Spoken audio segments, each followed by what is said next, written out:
Are you looking for a Bible journaling kit that has minimal bleed through for your Bibles?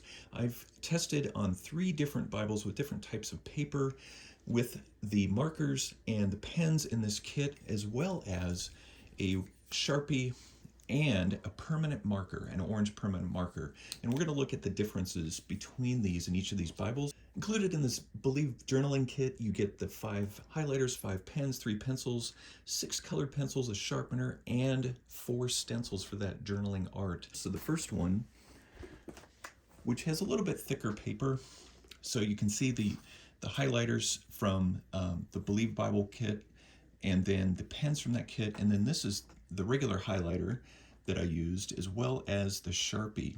So let's turn the page and see what we can see. Oh wow, Sharpie came through a lot. That regular highlighter is also noticeable, but notice the highlighter from our Blieve Bible kit is much more minimal.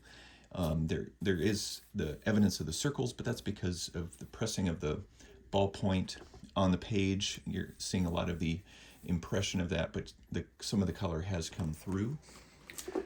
Let's look at this Bible that has a little bit darker paper and see how this fared.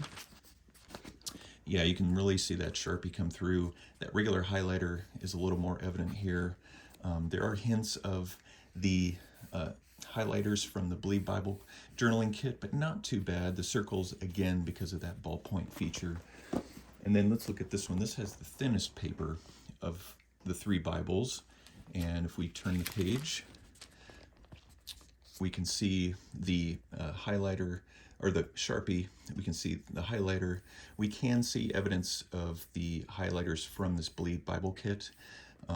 But again, it's not nearly as strong as some highlighters are. So depending on what type of Bible you have, will impact how much it bleeds through. I do recommend this Blieve Bible journaling kit. These highlighters are unique in the fact that they have a wax component to them, so they go on really smooth and are just a real delight to use. So that's my review of the Bible journaling kit.